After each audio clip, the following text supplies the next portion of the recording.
Assalamualaikum warahmatullahi wabarakatuh. Berjumpa lagi dengan saya. Gimana kabarnya teman-teman? Semoga teman-teman semakin sehat, semakin membaik, dan terus membaik hingga menuju sembuh ya. Amin ya robbal alamin.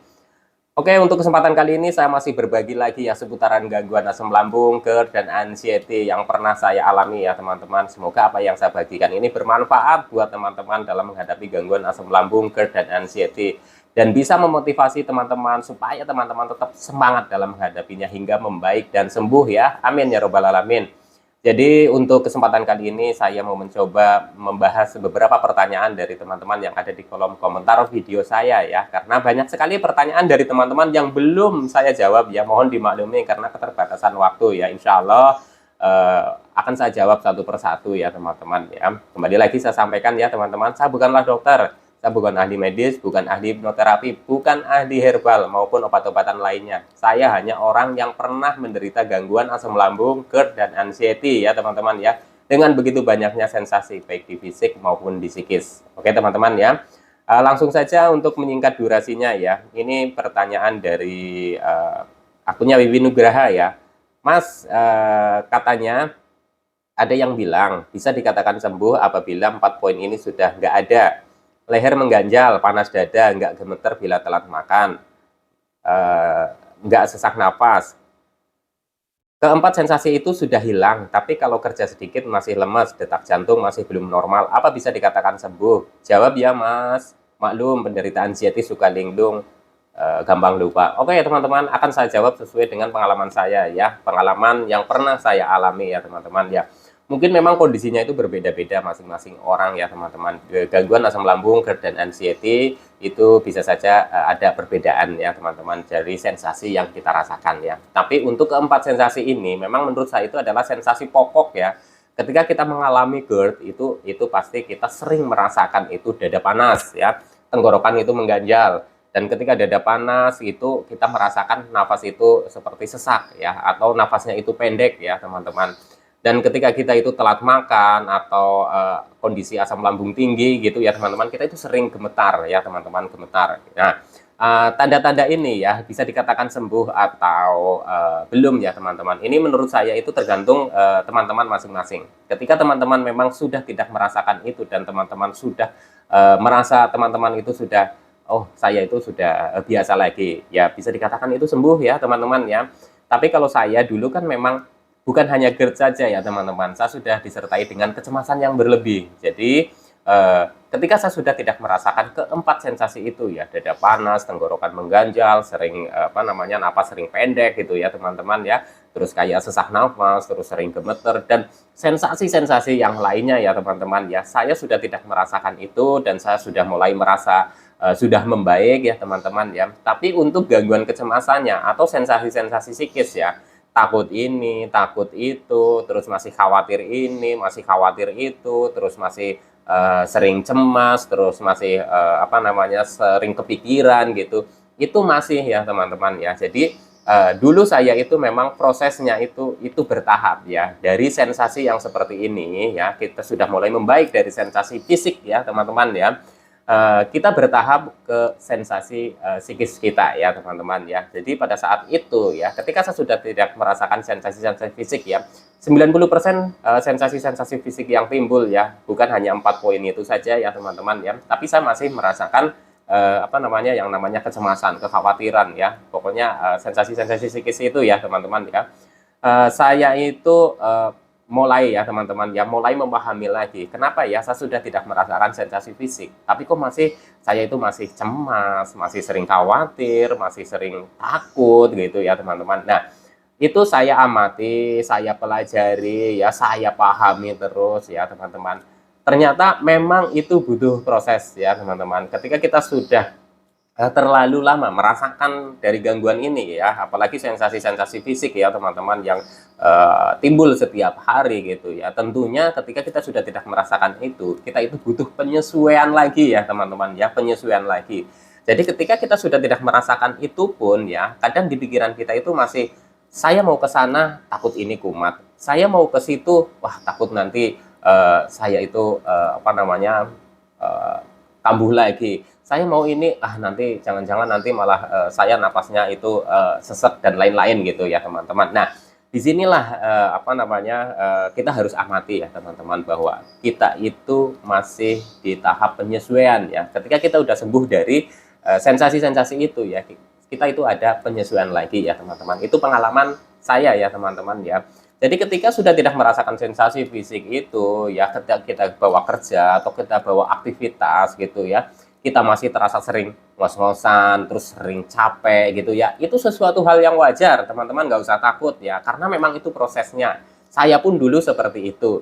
Saya dulu memang berharapnya ketika sensasi fisik itu sudah hilang, ya itu sudah disertai sensasi yang lainnya, termasuk sensasi psikisnya itu hilang. Ya itu maunya saya dulu itu seperti itu. Ternyata memang ini bertahap ya teman-teman, bertahap gitu. Dan ini perlu proses ya teman-teman ya, kembali lagi ini perlu proses. Jadi ketika kita merasakan sesuatu yang menurut saya ini sensasi saya ini kok sudah banyak yang hilang ya, sudah di fisik sudah banyak yang hilang, tapi kok saya masih belum bisa fit seperti dulu, saya masih belum bisa normal seperti dulu ya teman-teman. Teman-teman nggak usah pikirkan itu, nggak usah risaukan itu, karena ini memang berproses, bertahap, sedikit demi sedikit ya teman-teman ya. Kalau memang di fisiknya kita, sensasi fisiknya sudah mulai hilang dan kita sudah mulai merasa membaik, kita sudah mulai merasa sembuh ya, kita juga harus berlatih terus untuk mengkondisikan pikiran kita ya. Itu saya dulu itu seperti itu. Dan saya menjalaninya ini tidak sekali ya teman-teman ya. Artinya bukan langsung saya amati, saya jalani langsung berhasil, tidak. Saya penuh jatuh bangun ya teman-teman ya. Jadi ya seperti itulah, kadang oh ini saya sudah bisa tenang, wah nanti panik lagi, saya sudah bisa tenang, nanti cemas lagi. Nah ini memang prosesnya seperti ini ya teman-teman ya. Jadi itu pengalaman saya seperti itu. Jadi ketika teman-teman pokoknya sudah mulai merasa membaik, sensasi fisiknya sudah mulai merasa membaik, tapi teman-teman belum merasakan, oh belum kayak saya yang dulu, saya tidak fit seperti dulu, itu nggak usah panik teman-teman, nggak usah risau. Tetap teman-teman itu konsisten ya, konsisten saja, 3P tetap dijalani ya, insya Allah nanti itu bertahap, sedikit demi sedikit itu akan mulai membaik ya teman-teman ya. Jadi untuk teman-teman mungkin sama seperti saya dulu ya, ketika kita sudah tidak merasakan ini, harapan kita itu kan sudah wah normal lagi seperti dulu gitu ya, pokoknya normal tanpa ada ketakutan, tanpa ada rasa cemas, terus tenaga juga balik lagi seperti dulu ya. Harapan saya dulu juga seperti itu ya teman-teman, tapi ternyata setelah saya pahami ya, ini pengalaman saya ya teman-teman ya, ini pulihnya itu berproses ya. Jadi untuk tenaga juga itu sedikit demi sedikit, sedikit demi sedikit gitu ya teman-teman ya. Jadi tidak instan gitu ya. Instan ketika sudah tidak merasakan sensasi fisik, wah saya itu sudah fit 100% gitu. Ini perlu proses. Itu yang pernah saya alami. Jadi untuk teman-teman, ketika teman-teman sudah merasa membaik, teman-teman nggak usah khawatir ya, nggak usah risau ketika teman-teman itu sesekali muncul sensasi, terus teman-teman kok saya itu kok nggak bisa fit seperti dulu, saya itu kok masih loyo, masih lemes, nggak apa-apa teman-teman, itu proses, kembali lagi saya, itu proses, semua itu butuh proses ya, saya pun dulu seperti itu ya teman-teman ya. Latih terus untuk beraktivitas, walaupun itu masih terbatas, latih terus ya teman-teman ya. Karena apa teman-teman? Karena kalau kita sudah tidak merasakan sensasi di psikis ya, terus kita itu berharapnya ketika kita mau aktivitas gitu, kita sudah strong seperti dulu gitu ya, tanpa kita latihan, menurut saya itu ya agak susah ya teman-teman ya. Jadi kita memang harus latih ya teman-teman, harus latih. Dan kita juga harus biasakan diri juga ya, ketika kita itu berpikiran gitu ya, itu lebih simpel saja dulu ya teman-teman, di masa penyesuaian ini ya. Kita sudah tidak merasakan sensasi fisik, sensasi fisik ini sudah hilang, itu sudah hilang gitu ya teman-teman. Kita mulai menyederhanakan pikiran kita, jangan sampai kita itu terlalu banyak ya yang dipikirkan gitu. Itu juga penting. Karena apa teman-teman ya? Ketika kita itu selalu berpikiran, waduh kok ini kapan sih normalnya lagi, kapan sih membaiknya lagi, kapan sih saya seperti dulu lagi, itu nanti kepikiran itu juga pikiran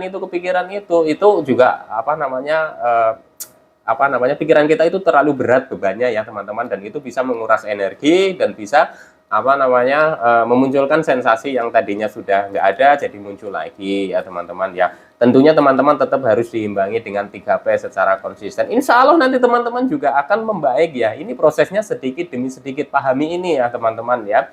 Pahami bahwa gangguan asam lambung, GERD dan anxiety ini ya, itu pulihnya itu berproses sedikit demi sedikit. Itu yang pernah saya alami dan saya bagi di sini ya, pengalaman saya seperti itu ya teman-teman ya. Jadi untuk teman-teman jangan terlalu cemas ya, jangan terlalu panik ketika teman-teman sudah merasa membaik dan sudah merasa sembuh, dan tiba-tiba ada yang nyolek lagi atau terasa tidak nyaman lagi atau terasa kok saya jadi takut lagi. Nggak apa-apa, dilatih terus ya teman-teman, dilatih dan dilatih terus ya teman-teman, harus semangat ya. Insya Allah teman-teman nanti juga akan membaik dan sembuh ya, amin ya robbal alamin. Kenapa saya sampaikan ini ya, karena ini saya juga pernah mengalaminya ya teman-teman. Semua orang-orang yang pernah menghadapi gangguan asam lambung, GERD dan anxiety ini pasti inginnya cepat sembuh, cepat sembuh. Dengan ini kita ingin cepat sembuh, saya pun sama dulu seperti itu ya teman-teman ya. Semua tidak ada yang nggak kepingin kalau cepat-cepat sembuh, itu nggak ada yang nggak kepingin, semua pasti kepingin cepat-cepat sembuh ya. Tapi kita pahami ya teman-teman bahwa ini gangguan ini ya pulihnya itu berproses, teman-teman harus sabar dalam menghadapinya, sabar pun butuh proses juga ya teman-teman ya. Jadi insya Allah teman-teman juga ketika teman-teman sudah paham ya menghadapi gangguan asam lambung, GERD dan anxiety ini, insya Allah nanti pemulihannya akan cepat ya teman-teman ya. Jadi untuk teman-teman jangan khawatir ketika teman-teman sudah merasa membaik, sudah merasa sembuh, terus muncul lagi sensasi sedikit ini, terus saya belum fit, saya kok belum tenaganya itu masih belum normal. Nggak apa-apa, nggak usah khawatir, bertahap ya teman-teman, sedikit demi sedikit, syukuri aja perubahan ya atau perkembangannya, walaupun sedikit, syukuri terus, semangat terus 3P konsisten ya teman-teman. Insya Allah nanti juga akan membaik dan sembuh, amin ya robbal alamin. Doa saya tulus buat teman-teman, semoga teman-teman semakin sehat, semakin membaik dan terus membaik hingga menuju sembuh, amin ya robbal alamin. Oke, sekian dulu, nanti dilanjut lagi di pertanyaan yang lainnya ya. Tetap semangat, salam sehat jasmani dan rohani. Wassalamualaikum warahmatullahi wabarakatuh.